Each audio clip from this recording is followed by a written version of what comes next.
আজকে যারা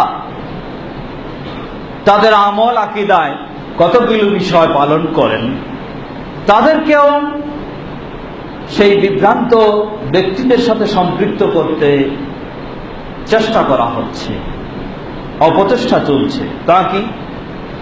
কেউ যদি সালাত আদায় করে, তার সালাতে যদি বুকে হাত বাঁধে, অথবা রুকুর আগে পরে হাত তোলে, অথবা আওয়াজের সাথে আমিন বলে, তাহলে তাকেও আজকে বলা হচ্ছে যে এটাও হলো ওই আইএস এর সাথে সম্পর্ক, এটাও ওই সন্ত্রাসী বা জঙ্গিদের সাথে সম্পর্ক।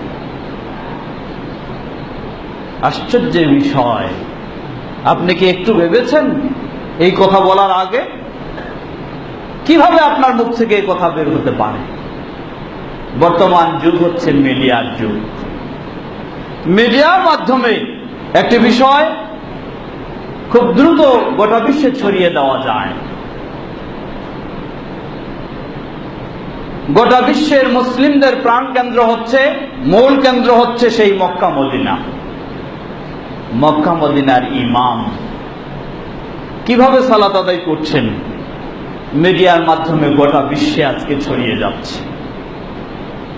ইউরোপে আর আফ্রিকায় আর আমেরিকায় আর এশিয়ায় সর্বত্র আপনি নিজের ঘরে বসেই দেখার সুযোগ পাচ্ছেন যে মক্কায় ইমাম সাহেব কিভাবে সালাত আদায় করে, মদিনায় ইমাম সাহেব কিভাবে সালাত আদায় করে। একজন মুসলিম মিডিয়ার পর্দার সামনে, টিভির পর্দার সামনে বসলেই সে দেখতে পাচ্ছে যে সেই স্বয়ং কাবার ইমাম তিনি হাত বাঁধছেন তার সালাতে বুকের উপরে। কাবার ইমাম তিনি রুকুর আগে পরে হাত তুলছেন।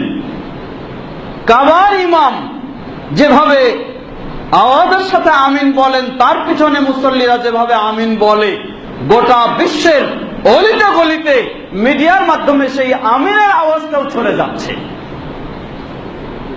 যখন এটি মিডিয়ার মাধ্যমে ছড়িয়ে যায়, পৃথিবীর যেই প্রান্তেই কোনো মুসলিম থাকুক, যদি সত্যিই তার মাঝে সঠিক ঈমান থাকে, তাহলে তার মাঝে একটি চিন্তা আসবেই যে আমার সেই কাবার ইমাম যদি এভাবে সালাত আদায় করে, তাহলে আমি কেন সেভাবে সালাত আদায় করব না।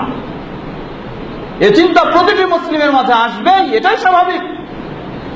তাহলে একজন বাংলাদেশের বলেন, যে কোনো ডিস্ট্রিক্টেরই, অথবা ভারতের বলেন, অথবা আরো কোনো জায়গার বলেন, কোন মুসলিম যখন ওই কাবার, ওই মক্কা মদিনার ইমামদের সালাতের এই দৃশ্য দেখেন, দেখার পরে যদি তিনি সেইভাবে সালাত আদায় করার চেষ্টা করেন, তাহলে এই ব্যক্তি কি আইএস এর অনুসারী?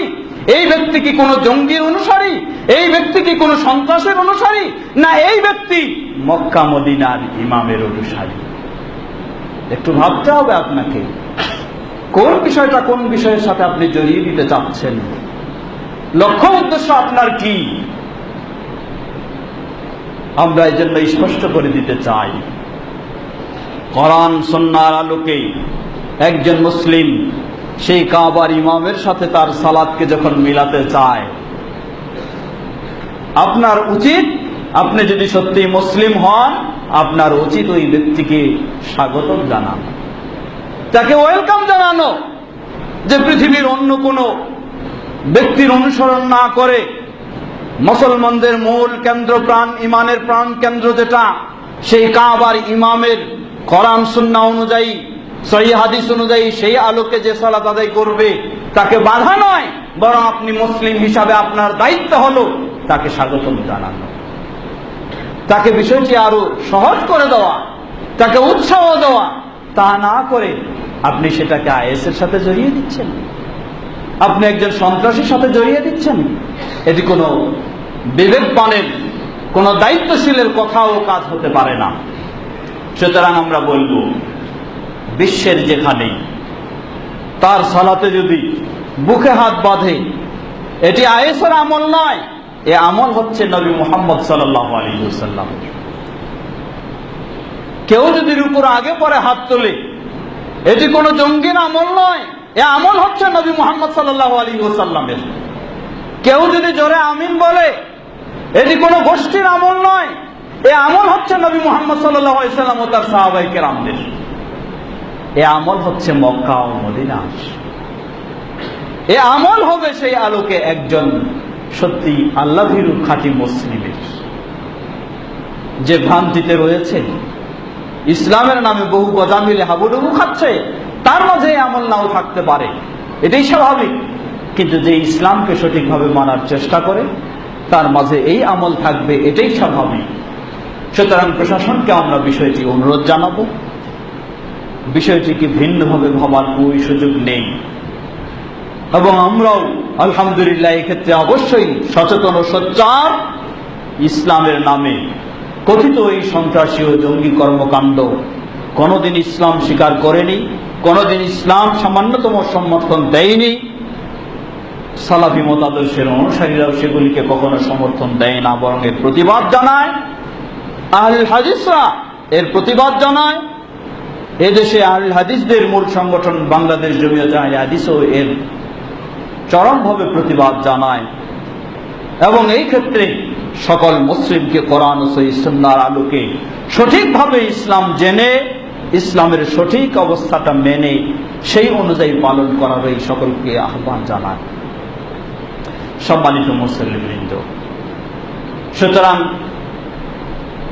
এক্ষেত্রে যেমনই ভাবে আমরা স্মরণ করে দিচ্ছি, তেমনই ভাবে আমরা নিজেদেরকেও আরেকটু সচেতন ও সতর্ক আমাদেরকে হতে হবে। যেহেতু আমাদের আকীদা বিশ্বাস সেই ধরনের নয়, আমাদের চিন্তা চেতনা সেই ধরনের নয়, বরং সেটার প্রতিবাদী আমরা সব সময়। সুতরাং আমাদের কাছে কোনো বিভ্রান্ত চিন্তার অধিকারী এসে যেন আমাদেরকেও আবার ক্ষতিগ্রস্ত করতে না পারে, সেজন্য আমাদের সকলকে সচেতন ও সতর্ক থাকতে হবে। যার বাস্তব কিছু প্রমাণও আমরা পেয়েছি। তা হলো এমন একজন ব্যক্তি যিনি ছিলেন একজন পীর পূজারী, ছিলেন পীরের বড় ধরনের ধারক বাহক, কিন্তু সেই ব্যক্তি আমাদের সমাজগুলিতে এসে আমাদের মতো কিছু কথা বলে যুব সমাজকে বিভ্রান্তিতে নেওয়ার চেষ্টা করেছেন। এই ধরনের নমুনাও রয়েছে। তাই সেক্ষেত্রে আমরা অবশ্যই অত্যন্ত সচেতন ও সতর্ক করে দিতে চাই সকলকে, যে আমাদের এই সমস্ত পরিবেশে যেন ওই ধরনের ষড়যন্ত্রকারী কেউ কোনোভাবে এসে কোন রকমের তার অপপ্রচারের বা বিভ্রান্তি সৃষ্টির সুযোগ না পায়। সেক্ষেত্রে আমাদেরকে অবশ্যই অত্যন্ত সতর্ক থাকতে হবে, সচেতন থাকতে হবে। নবী মুহাম্মদ সাল্লাল্লাহু আলাইহি ওয়াসাল্লামের সেই শান্তিপ্রিয় ইসলাম যা তিনি রেখে গেছেন, তার জীবদ্দশায় যেমনই ভাবে শান্তি প্রতিষ্ঠায় এই ইসলাম ছিল, আজও থাকবে। কিয়ামত পর্যন্ত আল্লাহ যতদিন রাখেন ততদিন পৃথিবীর বুকে ইসলাম ইনশাআল্লাহ থাকবে। এবং ইসলামের অনুসারী কমবে না, বরং ইসলামের অনুসারী দিনে দিনে বাড়বে। এটাই হলো আল্লাহ সুবহানাহু ওয়া তাআলার সুন্নাহ বা নিয়ম নীতি। সুতরাং আল্লাহ রাব্বুল আলামিন বলেন, তারা ফুৎকার দিয়ে ইসলামকে, ইসলামের আলোকে নিভিয়ে দিতে চায়। ওয়াল্লাহু মুতিম্মু নূরিহি, না, আল্লাহ সুবহানাহু ওয়া তাআলা ইসলামের এই আলোকে প্রজ্বলিত করবে নাই, এটাকে পূর্ণ করবে নাই আল্লাহ সুবহানাহু ওয়া তাআলা। ওয়ালাউ কারিহাল কাফিরুন ওয়ালাউ কারিহাল মুশরিকুন, সেই মুশরিক সমাজ, কাফির সমাজ যদিও এটাকে মেনে নিতে না পারে, অপছন্দ করে, আল্লাহ সুবহানাহু ওয়া তাআলা তার পৃথিবীতে তার দিনকে, তার ইসলামের আলোকে প্রজ্বলিত করবেনই, পরিপূর্ণ করবেনই ইনশাআল্লাহ। আমরা সেই আশাকে সামনে রেখে কোরআন ও সহিহ হাদিসের আলোকে আকীদা ও আমলের সব বিষয়গুলি অত্যন্ত সচেতনতার সাথে সুন্দরভাবে জেনে বুঝে সেভাবে আমরা মেনে চলার চেষ্টা করব। আল্লাহ সুবহানাহু ওয়া তাআলা আমাদের সকলকে সে তৌফিক দান করুন।